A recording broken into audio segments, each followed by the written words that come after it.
श्री कृष्ण, आइए प्रथम स्कंद के 9वें अध्याय में प्रवेश करते हैं। अश्वत्थामा के दो बार ब्रह्मास्त्र के प्रयोग से भगवान ने बचाया है और जब जाने लगे तो बुआ कुंती ने भगवान की स्तुति की। इधर सब मरे हुए को तर्पण आदि करने के बाद युधिष्ठिर ने मना कर दिया कि अब मैं राजगद्दी में नहीं बैठूंगा, क्योंकि अपने सगे संबंधियों को मारकर अब मैं राजगद्दी में बैठकर उपभोग नहीं करूंगा। उनको बड़ा कष्ट हुआ इतने लोगों की हत्या से, वो अपने को दोषी समझने लगे। तो भगवान श्री कृष्ण चाहते थे, अर्जुन का मोह तो श्रीमद् भगवद गीता में भगवान ने दूर किया था। वो युद्ध के प्रारंभ की बात थी। अब युद्ध के अंत में दुखी हो रहे हैं युधिष्ठिर, तो उनके मोह को दूर करने के लिए भगवान की सलाह से सब लोग भीष्म पितामह, जो युद्ध भूमि में सरसैया पर सोए हुए हैं, भीष्म पितामह के पास जाते हैं। भगवान भी, सारे ऋषि महर्षि भी वहाँ पहुँच जाते हैं और जब जाकर देखते हैं भीष्म पितामह को तो सब सारे भाव विह्वल हो जाते हैं। देखिए 9वें अध्याय का ये 4था श्लोक देखें। दृष्ट्वा निपतितं भूमौ दिवश्च्युतमिवामरं प्रणेमु बान्धवा भीष्मं शानुगा सहचक्रिणा। युद्ध भूमि में जाकर क्या देखा? भूमौ निपतितम, यानी जमीन में सरसैया पर पड़े हुए हैं। कैसे लग रहे हैं भीष्म पितामह कि दिवः च्युतम अमरम इव, मानो स्वर्ग से कोई देवता नीचे गिर गया। दिवः स्वर्ग से, च्युतम नीचे गिरा हुआ कोई अमरम देवता हो, ऐसे लग रहे हैं। उनको जाकर सारे पांडवों ने और स्वयं भगवान श्री कृष्ण ने भी भीष्म पितामह को प्रणाम किया। अब वहीं सारे राजर्षि, देवर्षि, पर्वत, नारद आदि सारे के सारे, व्यास आदि सारे ऋषि आ गए। जब आए सबका स्वागत करके भीष्म पितामह पांडवों से कहते हैं, बहुत बेजोड़ बात है। देखो, आप देखें जरा 15वां श्लोक। यत्र धर्मसुतो राजा गदा पाणि वृकोदर कृष्णो स्त्रीगांडिवं चापम सुहृत् कृष्णस्ततो विपत्।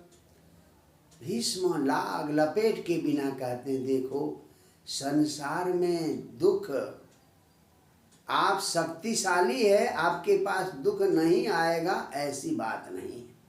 पांडवों के बारे में देख लीजिए। यत्र धर्मसुतो राजा, जिस पक्ष में साक्षात धर्म के पुत्र राजा युधिष्ठिर है, और शक्तिशालियों में गदा पाणी वृकोदर, हाथ में गदा लेने वाला स्वयं भीमसेन है जिस पक्ष में, और कृष्ण अस्त्री, और अर्जुन जो है अस्त्र गांडीव, अस्त्र गांडीवम धनु, गांडीव धनुष है, अस्त्र लेकर अर्जुन उस समय का पूरे विश्व का सर्वश्रेष्ठ धनुर्धर गांडीव धनुष लिए हुए हैं। और मित्र कौन है? स्वयं भगवान श्री कृष्ण मित्र है। इतनी सारी अनुकूलता होने पर भी पांडवों पर एक के बाद एक, एक के बाद एक, एक के बाद एक विपत्ति आ गई। तो आज हम लोग छोटी सी समस्या आ गई तो भगवान को कोसने लगते हैं, भाग्य को कोसने लगते हैं, बड़े उदास हो जाते हैं। बताइए, पांडवों की तरह विपत्ति हमारे पास आई है क्या? हैं? कितने शक्तिशाली थे, कितना सामर्थ्य था उनमें, फिर भी उनको विपत्ति झेलनी पड़ी। तो इसलिए कि छोटी सी विपत्ति पर हमें व्याकुल नहीं होना चाहिए। तो इसीलिए भीष्म पितामह कहते हैं, देखो उस भगवान की क्या इच्छा है कोई भी नहीं जान सकता। देख लीजिए 16वां श्लोक, न यस्य कर्हिचिद् राजन् पुमान् वेद विधिस्थितं यद्विजिज्ञासया युक्ता मुह्यन्ति कवयोऽपि। कि अस्य विधिस्थितं पुमान् न कर्हिचिद् वेद, वो परमात्मा, वो ईश्वर, वो भगवान क्या करना चाहता है, किसके माध्यम से क्या करवाना चाहता है, कोई भी नहीं जानता। उसकी लीला वही जाने, आप हम नहीं जान सकते। इतने बड़े बड़े लोगों को भी विपत्ति में डाल दिया, बताइए। और परमात्मा की इच्छा को जानने की अगर आप कोशिश भी करेंगे तो बड़े बड़े महापुरुष भी मोहित हो जाते हैं, वो भी समझ नहीं पाते कि प्रभु करना क्या चाहता है। तो इस प्रकार से भीष्म पितामह कहते हैं। इतना कहने के बाद भीष्म पितामह भगवान श्री कृष्ण की तरफ देखते हैं, कहते हैं देखो ये, हे पांडवों, ये तुम्हारे मामा का लड़का नहीं है, ये तो साक्षात भगवान है।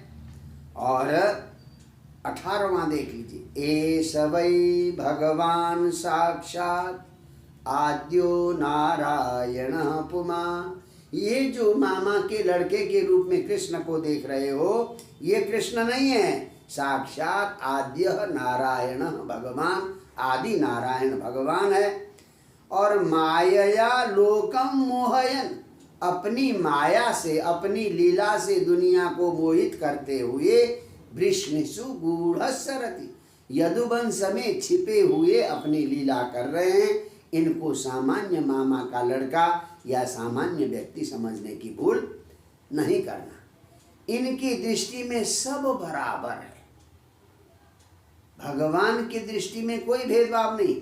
फिर भी भक्तों के प्रति इनकी कृपा होती है। देखिए जरा 22वां अध्याय, तथाप्येकांत भक्तेषु पश्य भूपानुकंपितं यन्मेषुस्त्यजतः साक्षात् कृष्णो दर्शनमागत। बेशक समान दृष्टि है भगवान की, हे युधिष्ठिर, परंतु एकांत भक्तेषु, जो एकांत भक्त है, जो केवल और केवल कृष्ण को चाहता है, कृष्ण को जानता है, उसके प्रति अनुकंपितम पक्ष, कृष्ण की अनुकंपा को तो देखो जरा, कि असुंस त्यजत में, मैं तो प्राण छोड़ने वाला उत्तरायण की प्रतीक्षा कर रहा हूँ।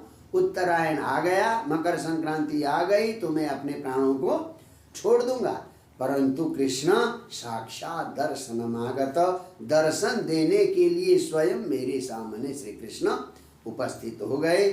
तो इसलिए एकांत भक्तों के प्रति, अनन्य भक्तों के प्रति भगवान की ऐसी दया रहती है।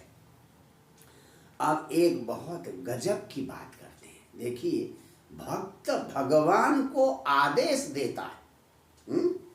क्या गजब की का आदेश दिया भीष्म ने किस भगवान श्री कृष्ण को, जब तक मैं अपने प्राण न त्यागूं तब तक आप मेरे पैरों की तरफ मुस्कराते हुए खड़े हो जाओ। यानी जब मैं प्राण त्यागूं तो आपका मुस्कराता हुआ चेहरा देखता हुआ मैं अपने प्राणों को त्यागूं।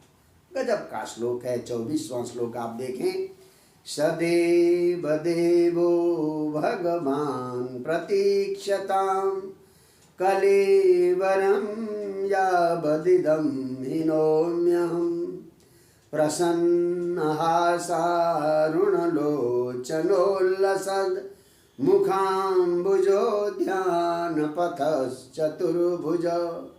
सदेव देव भगवान, देवताओं का भी देवता भगवान, इंद्र कुबेर वैष्णव आदि के भी देवता भगवान कि यावत इदम कालो कलेवरम अहम हिनोमि, जब तक मैं इस शरीर का त्याग न करूं तब तक प्रतीक्षताम, प्रतीक्षा करें। जब तक उत्तरायण नहीं आएगा तब तक मैं अपना शरीर नहीं छोड़ूंगा और तब तक मेरे सामने प्रतीक्षा करके खड़े हो जाएं। कौन खड़े हो जाएं? भगवान श्री कृष्ण कैसे मुरझाया हुआ चेहरा लेकर खड़े हो गए ना। प्रसन्न हासारुण लोचन, एकदम मुस्कराता हुआ प्रसन्न चेहरा होना चाहिए, लाल लाल आंखें होनी चाहिए, हैं, और 4 हाथ हो और ऐसे मुस्कराता हुआ चेहरा लेकर तब तक खड़े रहें जब तक मैं अपने प्राण त्याग न करूं। देखिए हमारी संस्कृति में भक्त को भगवान पर इतना अधिकार होता है कि भक्त भगवान को आदेश दे रहा है। यहाँ प्रार्थना है, पर प्रार्थना भी आदेश के रूप में है कि प्रतीक्षता, जब तक मैं अपने प्राण न त्यागूं तब तक आप हमारे सामने खड़े हो जाएं, हमारे प्राण त्याग के समय तक आप मेरी प्रतीक्षा करें। ऐसे भक्त और ऐसे भगवान को आप सब प्रणाम करें, दंडवत करें। भक्त में ऐसा सामर्थ्य है और भगवान तो भक्तों के दास है। भक्त अपने आप को दास कहता, भगवान भी कहते मैं तो भक्तों की सेवा के लिए अरूप होने पर भी, निर्गुण होने पर भी सगुण हो जाता हूँ। तो ऐसे भक्त और भगवान को सादर प्रणाम। जय जय श्री राधे।